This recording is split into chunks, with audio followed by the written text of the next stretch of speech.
함께 볼 하나님의 말씀은 로마서 1절부터 13절 말씀인데 저희가 7절까지만 읽도록 하겠습니다. 믿음이 강한 우리는 마땅히 믿음이 약한 자의 약점을 담당하고 자기를 기쁘게 하지 아니할 것이라. 우리 각 사람이 이웃을 기쁘게 하되 선을 이루고 덕을 세우도록 할지니라. 그리스도께서도 자기를 기쁘게 하지 아니하셨나니 기록된 바 주를 비방하는 자들의 비방이 내게 미쳤나이다 함과 같으니라. 무엇이든지 전에 기록된 바는 우리의 교훈을 위하여 기록된 것이니 우리로 하여금 인내로 또는 성경의 위로로 소망을 가지게 함이니라. 이제 인내와 위로의 하나님이 너희로 그리스도 예수를 본받아 서로 뜻이 같게 하여 주사 한 마음과 한 입으로 하나님 곧 우리 주 예수 그리스도의 아버지께 영광을 돌리게 하려 하노라. 그러므로 그리스도께서 우리를 받아 하나님께 영광을 돌리신과 같이 너희도 서로 받으라. 아멘.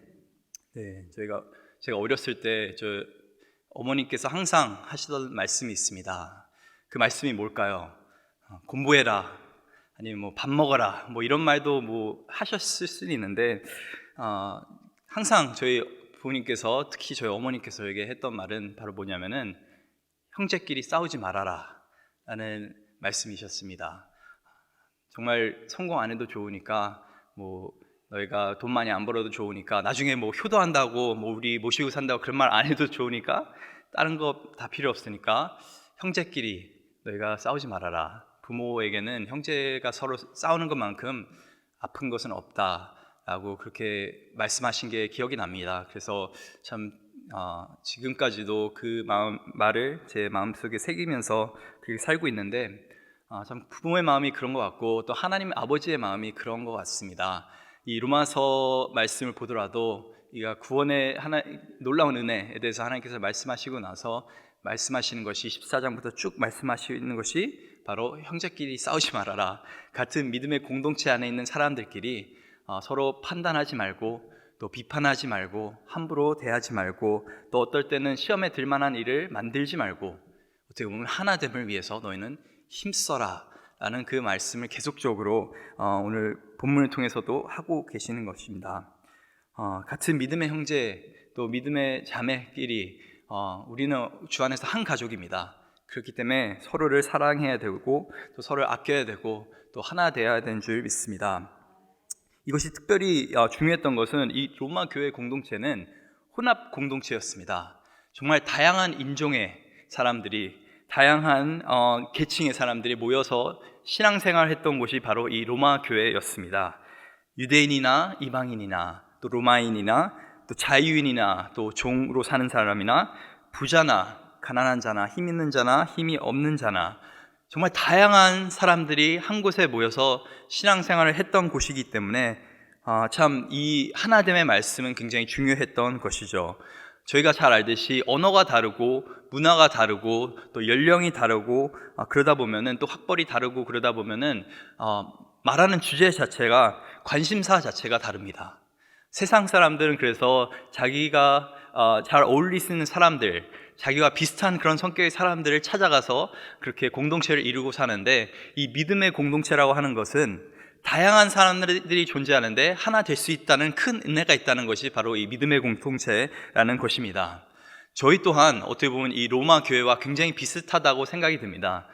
저희 안에, 이 교회 안에 이 한어권이 있고 영어권이 있고 또 중국어를 하시는 분들도 있고, 그렇게 다양한 언어의 사람들이, 또 다양한 문화에서 오신 분들이, 또 다양한 지역에서, 어떤 분들은 여기서 이민 생활을 하신 분들이 있고, 어떤 분들은 뭐 여기서 어렸을 때부터 자라오신 분들도 있고, 정말 다양한 그런 환경과 배경과 어떤 삶의 방식을 가지고 우리가 살아오다가 이 교회라는 곳에, 한 곳에 모여서 지금 지내고 있습니다. 이것이 얼마나 어렵겠습니까? 우리의 생각하는 것들이, 우리가 원하는 것들이 얼마나 다르겠습니까? 그런데 하나님께서 오늘 본문을 통해서 계속적으로 말씀하시는 것은, 그럼에도 불구하고 너희가 주 안에서 한 가족이기 때문에, 믿음의 공동체이기 때문에, 너희가 서로 믿음 안에서 형제 자매이기 때문에 하나됨을 위해 힘써라 라고 그렇게 계속적으로 사도 바울은 말을 하고 있습니다. 앞서 말한 것이 정말 먹고 싶은 것도 너희가 참아가면서, 하고 싶은 말도 너희가 참아가면서 하나됨을 위해 힘쓰라고 계속적으로 성경 말씀은 우리에게 가르치고 있는데, 왜 이토록 우리는 서로를 배려하고 서로를 위해 양보하고 그렇게 살아야 됩니까? 오늘 본문은 저에게 두 가지 이유를 제시합니다. 그 첫 번째 이유는 우리가 하나됨을 위해 힘써야 되는 이유는 이 하나됨을 추구하는 삶이 바로 예수님을 따르는 삶이기 때문에 그렇습니다. 하나됨을 추구하는 삶은 예수님을 따르는 삶입니다. 저희 본문 1절 한번 다시 살펴보도록 하겠습니다. 믿음이 강한 우리는 마땅히 믿음이 약한 자의 약점을 담당하고 자기를 기쁘게 하지 아니할 것이라. 이 담당하고 약한 자의 약점을 담당하고라는 그 말 자체가 어떻게 보면 굉장히 좀 특이한 표현인데, 영어 성경에 보게 되면은 obligation to bear, 그 말은 뭐냐면 서로의 짐을 질 그런 우리가 그런 의무가 있다라는 말입니다. 그래서 이 담당하라는 말은 뭐든지 연약한 자의 약점을 다 받아들이고 인정하고 용납하고 그런 내용이 아니라, 만약 연약한 자의 그 약점이 내게 보인다고 한다면은 내 문제같이 내일같이 그 사람을 위해 나를 희생하면서까지 그 사람의 약점을 보살펴주고 또 그 사람이 더욱더 믿음 안에서 세워질 수 있게 너희가 힘써라 라고 하는 것이 바로 이 서로 이 약한 자의 약점을 담당하라 라고 하는 그 말인 것입니다. 믿음이 강한 자는, 성숙한 자는 어떻게 보면은 이 미숙한 자를 무시하는 것이 아니라 또 자신의 성숙함을 과시하면서 살아가는 것이 아니라 계속적으로 이 사람을 위해서 이 사람의 일 세우기 위해서 우리가 힘써야 된다고 사도 바울은 말하고 있는 것입니다. 우리 본문 2절을 보면은 우리 각 사람이 이웃을 기쁘게 하되 선을 이루고 덕을 세우도록 할지라. 선을 이루고, 영어 성경에 보면은 for his good, 그 사람의 유익을 위해서 너희가 힘써라. 그리고 덕을 세우도록, to build them up, 그 사람을 세우도록 너희가 힘써라 라고 말하고 있는 것입니다. 즉 무슨 말이냐면은 너희가 이 약한 자들의 약점을 보살피고 또 세우는 그 이유는 그 사람의 유익을 위해서, 또 그 사람이 믿음 안에서 바로 설 수 있게 너희가 그것들에 대해서 힘써야 된다라고 말하는 것입니다. 단순하게 그 사람이 또 나와 다르니까 그래 뭐 저 사람이 죄 가운데 살아가도 인정하면서 살아야지 이러는 것이 아니라, 정말 연약한 자가 있다면, 믿음 안에 성숙하지 못한 자가 있다면 우리는 우리 자신을 희생하면서까지 나의 시간과 나의 물질과 나의 에너지를 쏟으면서까지 그 사람을 세우려고 노력해야 된다는 것인데, 그 이유가 뭐냐면은 바로 그런 삶이 바로 예수님을 따르는 삶이기 때문에 그렇습니다. 오늘 본문 3절에 보니까 그리스도께서도 자기를 기쁘게 하지 아니하셨나니 기록된 바 주를 비방하는 자들의 비방이 내게 미쳤나이다 함과 같으니라. 그리스도는 자기를 기쁘게 하는 삶이 아닌 하나님을 기쁘게 하시는 삶, 또 다른 사람에게 유익이 되는 그러한 삶을 사셨습니다. 그 삶이 있었기 때문에 오늘날 저희가 있는 것입니다. 그 삶이 있었기 때문에 오늘날 저희가 구원의 이 놀라운 은혜를 경험하면서 또 누리면서 살 수가 있는 것입니다. 정말 연약했던 우리를, 죄 가운데 살고 있던 우리를, 악했던 우리를 그리스도는 불쌍히 여겨주시고 긍휼히 여겨주셔서 또 그 약점들을 그냥 파헤치시는 것이 아니라 오히려 우리의 약점들, 연약함들, 우리의 죄까지 그리스도는 짊어지시면서까지 그 값을 치르시면서까지 우리를 위해서 희생하시면서 사셨습니다. 그런 은혜를 우리가 입었다고 한다면은 다른 사람의 약함, 그 악함까지도 우리는 어떻게 보면 우리를 희생하면서까지 그 사람을 위해서 살 수 있어야 되는 줄 믿습니다.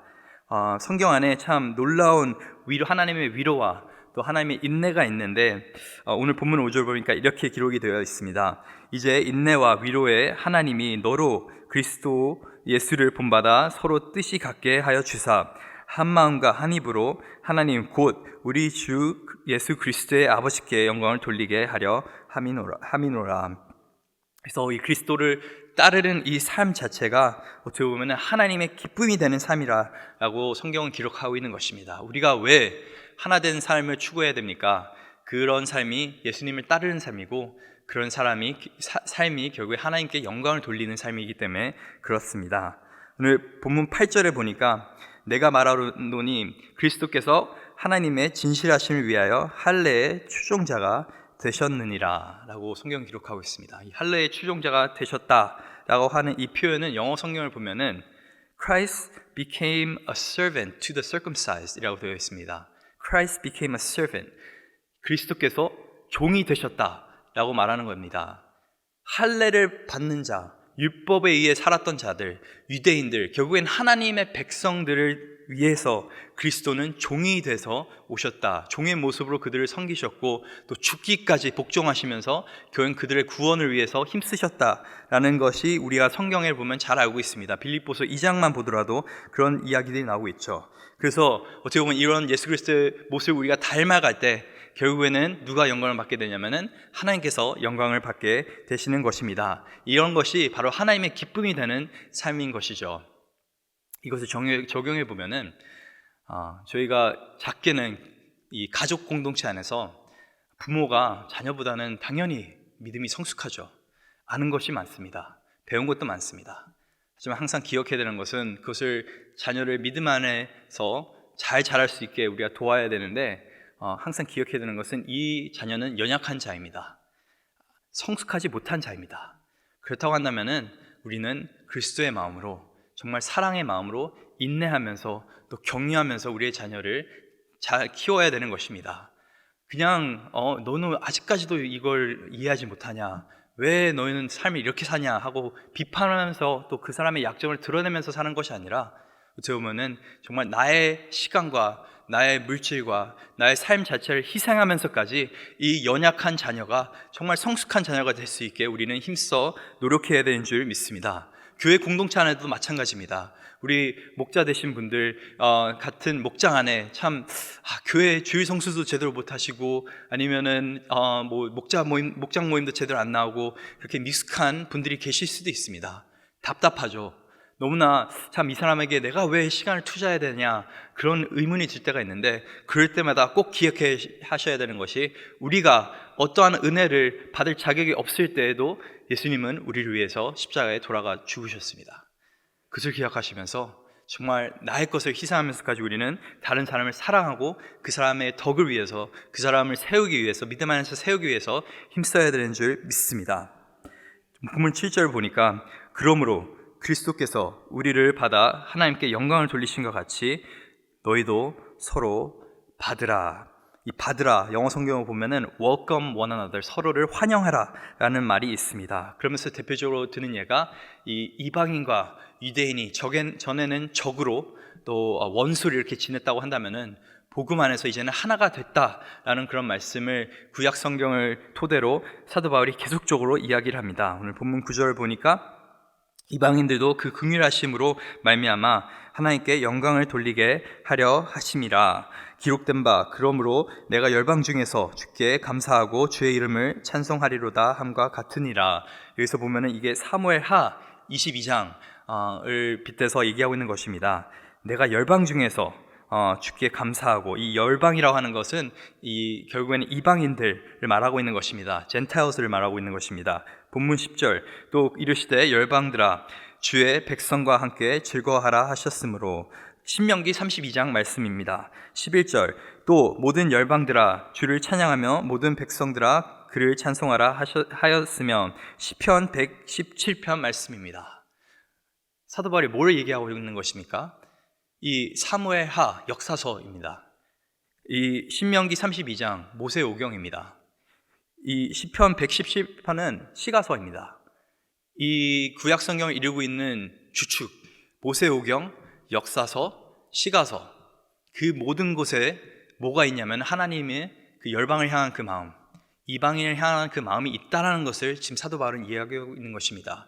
유대인이 물론 하나님의 백성으로 구약에서 택함을 받았고 축복을 누렸고 또 하나님의 언약의 백성이긴 하지만은 결국에 그 사람들이 복을 받은 이유는 그들이 축복의 통로가 되기 위해서 처음부터 하나님은 열방을 향해 그 마음이 있으셨다라는 것을 사도 바울은 이야기하고 있는 것입니다. 그렇기 때문에 사도 바울이 유대인 중에 유대인이고 바리새인 중에 바리새인이긴 하지만은 그렇도록 이방인들을 위해 힘쓰고 있는 이유가 바로 이 하나님의 마음을 알기 때문에 그런 것이죠. 그래서 하나님의 마음을 우리가 이해한다고 한다면은 연약한 자들을 위해서 우리가 희생할 수가 있는 것이고, 정말 우리와 다른 사람들, 피부색이 다르고 언어가 다른 사람들을 위해서도 우리는 복음을 위해서라면은 우리의 선입견을 내어버리고 우리의 어떤 문화를 내어놓고 그들을 위해서 열심히 섬기고 복음을 전파해야 되는 줄 믿습니다. 그래서 결론적으로 오늘 본문 13절에 사도 바울이 이렇게 얘기합니다. 소망의 하나님이 모든 기쁨과 평강을 믿음 안에서 너희에게 충만하게 하사 성령의 능력으로 소망이 넘치게 하시기를 원하노라. 기쁨과 평강과 믿음 안에서 성령의 능력을 소망이 있다고 참 어떻게 보면 놀라운 말씀을 하나님께서는 우리에게 주시고 계신 것입니다. 세상 사람들은 이 연약한 자들 봤을 때 그들은 우리 인생 가운데 문제다라고 말합니다. 어떤 분의 간증을 들은 적이 있습니다. 이 미국 분이었는데 이 포스터 키드로 자랐던 사람입니다. 이 입양은 아니고 미국에서는 어떤 시스템이 있냐면은 포스터 키드라고 해서 부모가 이제 버림받은 아이들이 정부에서 이제 매칭을 해줘가지고 이제 양부모처럼 이제 미성년자일 때 다른 사람의 집안에서 자라는 그런 시스템이 있습니다. 그래서 이분이 하시는 게 어렸을 때 참 부모와 사이가 안 좋았고 그래서 결국에는 이 포스터 케어에 들어가게 됐는데 그렇게 자기는 참 세상이 미웠고 사람들이 미웠다고 합니다. 그래서 일부러라도 자기는 문제를 일으키면서 반항하면서 그렇게 살았는데 어느 날은 이제 면허 없이 또 보험도 없이 운전하다가 경찰에 잡힌 것입니다. 그래서 이제 끌려갔죠. 근데 이제 자기 포스터의 아버지 그분이 보호자가 오셔가지고 참 많은 얘기를 안 하고 일단 오늘 하루는 내가 너를 이 감옥에 냅두고 철창에 냅두고 다음 날 이제 다시 돌아오겠다. 그날 너를 빼주겠다라고 이제 얘기하면서 돌아갔다고 합니다. 그러면서 그 사람이 얘기하는 게 어떤 때는 참 우리가 어떤 자녀가 문제를 일으켰을 때 우리가 계속적으로 해결책을 바로 주려고 하고 그럴 때도 있는데 그 아이에게 좀 생각할 수 있는 시간을 줄 필요도 있다고 하더라고요. 그래서 다음 날에 그 보호자가 왔습니다. 오랫동안 참 이 아이가 반항하는 모습을 봤죠. 그 보호자가. 그러면서 했던 말이 다른 게 아니라 너는 계속적으로 문제를 일으켜도 상관이 없다. 근데 한 가지 네가 꼭 알았으면 좋겠는 것은 나는 너를 문제로 보지 않는다. 나에게 너는 기회다 라고 말한 것입니다. You're not a problem to me. You're an opportunity. 똑같은 사람을 어떤 사람들은 문제하라 보고 어떤 사람들은 저 아이 안에 변화가 생기면은 무한한 가능성이 있다는 것을 보게 된다는 것이죠. 같은 공동체 안에 연약한 자들이 있습니다. 부족한 자들이 있습니다. 성숙하지 못한 자들이 있습니다. 근데 우리가 그들을 바라볼 때 어떤 시선을 바라보고 있습니까? 하나님은 그들을 어떤 시선을 바라보고 계시겠습니까? 그들은 교회 안에 문제아입니까? 교회 안에 없어져야 하는 존재들입니까? 아니면 하나님께서는 그들을 바라보실 때 무한한 가능성을 보고 계십니까? 바울과 같은 사람도 하나님께서 바꾸실 수 있었다면은 또 제자들도 바꾸실 수 있다고 한다면은 우리와 같이 약한 사람들 하나님께서 바꾸실 수 있었다고 한다면은 우리 교회 안에 가능성이 없는 사람은 단 한 사람도 없습니다. 그것을 항상 기억하면서 문제가 아닌 기회를 생각하시면서 내 삶 가운데 분명히 어려운 사람들이 있습니다. 관계 가운데 힘든 사람들인데 하나님의 마음으로 예수님을 본받는 그 심정으로 그들을 섬기면서 또 하나됨을 위해서 노력할 때 많은 사람들이 어떻게 보면 하나님의 사랑을 경험하게 될 것이고 그들이 복음을 듣게 될 수 있는 기회들이 열릴 것임을 믿습니다. 그래서 오늘 하루도 이 일에 힘쓰는 내 삶 가운데 성숙하지 못한 사람들 있지만은 그들을 보듬으면서 살고 또 융합하면서 살 수 있는 귀한 은혜가 있게 하여 주시옵소서. 한번 우리가 기억하면서 오늘 하루 살기를 원합니다.